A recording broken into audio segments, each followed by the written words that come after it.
Exofish Canard, we're saving the day.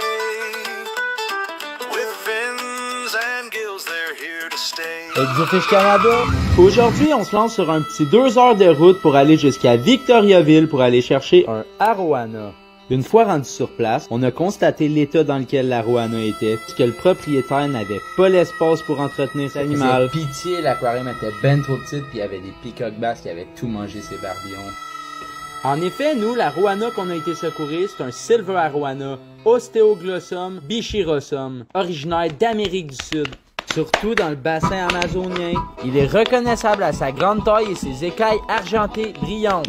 C'est ce qui nous permet de le différencier de son cousin, le black arowana. Également natif du bassin amazonien, cette espèce est très prisée pour la coloration noire intense de ses juvéniles, qui s'estompent avec l'âge pour laisser place à une teinte bleutée.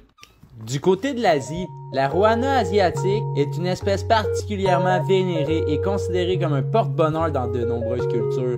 On trouve plusieurs variétés de couleurs, souvent considérées comme des sous-espèces, comme l'arowana vert, la variété la plus commune, le golden crossback, reconnaissable aux écailles dorées qui traversent son dos, le super red, célèbre pour sa couleur rouge intense, le red-tailed golden, qui possède des écailles dorées et une nageoire caudale rougeâtre. Le continent australien et l'île de Nouvelle-Guinée abritent 2 espèces d'arowana, communément appelées Saratoga. L'arowana jardini, on le trouve dans le nord de l'Australie et le sud de la Nouvelle-Guinée. Il possède des écailles plus petites et un corps plus robuste que son cousin asiatique, avec des taches en forme de croissant sur chaque écaille. L'arowana Leichhardt. Cette espèce est endémique du système fluvial Fitzroy dans l'est de l'Australie. Elle se distingue par des points rouges ou orangés au centre de chaque écaille. L'arowana, c'est une espèce très répandue dans le monde. Ils ont même un cousin éloigné en Afrique. L'arowana africain, Heterotis niloticus, contrairement aux autres arowanas qui sont principalement des prédateurs de surface, se nourrit en filtrant les planctons et les petites particules dans l'eau. Il a une apparence légèrement différente, avec une bouche plus petite et un corps plus allongé. Retour à notre client. Sans trop de troubles, j'attrape le poisson. C'était pas un exploit vu le peu d'énergie qui lui restait. Je te dirais que ce qui m'a le plus choqué, ça serait de voir sa taille en vrai, man. 31 pouces de poisson, là. C'est impressionnant, c'est pas comme sur photo. Parlant de photo, je prends la photo du certificat, puis ensuite je prends le poisson, puis je le place doucement dans le bac. Wow, on voit vraiment à quel point il est énorme un coup rendu dedans. Je vous évite le trajet jusqu'au refuge, où on a placé l'arowana en quarantaine pour pouvoir l'observer un peu vu qu'on a constaté qu'il avait le drop eye, une maladie héréditaire très commune chez son espèce, qui peut nécessiter des interventions chirurgicales. Je tiens à préciser que dans ce bac-là, on a un red-tailed catfish, qui est pas vraiment compatible avec rien d'autre que lui-même. Lorsque va venir le temps de les nourrir, on va vraiment surveiller pour être sûr. Tout ce qui rentre dans sa bouche peut se ramasser dedans. Non, le monde comprenne pas. Un red-tail, ça mange tout. Même mon bras quand je le nourris. Après une attente de 2 semaines qui a semblé interminable, on peut finalement prendre le arowana et le mettre dans l'étang principal. C'est important de pas oublier qu'il faut mettre un net par-dessus tout étang qui contient un arowana. Il était tellement heureux. Après ça, il s'agit juste de bien le nourrir, de vérifier son alimentation.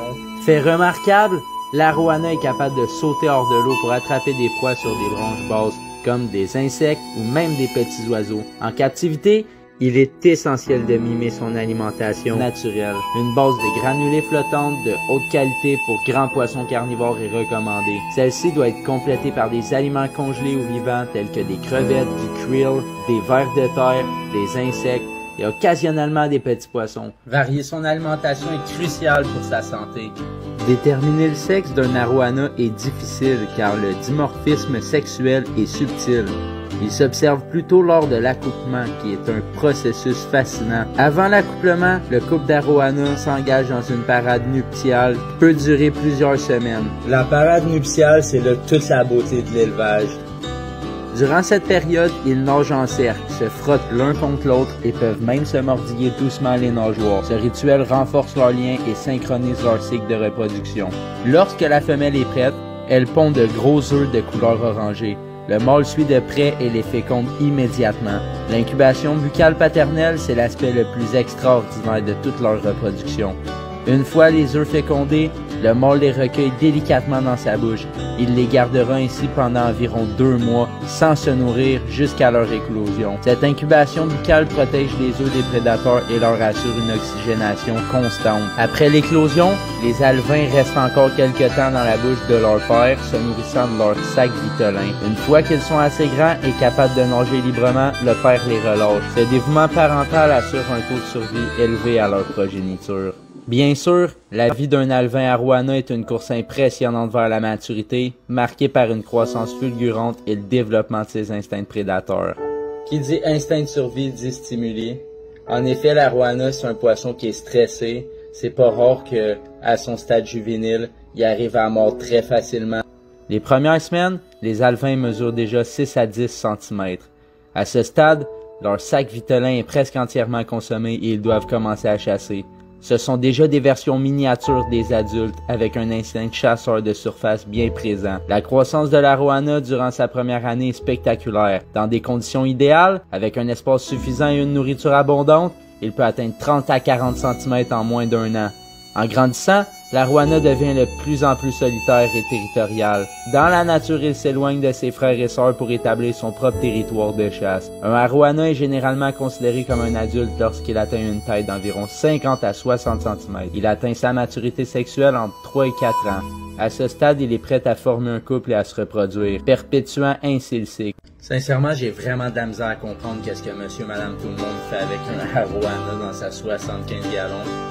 Le poisson devient énorme. J'arrive tout le temps d'être obligé d'aller en chercher chez Exofish Canada. Le stress du transport, la plupart du temps, ça les endommage beaucoup.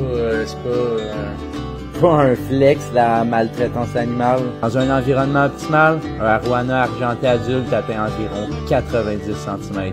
Avec des soins appropriés, notamment un très grand aquarium et une alimentation de qualité, un arowana peut vivre de 10 à 20 ans en captivité.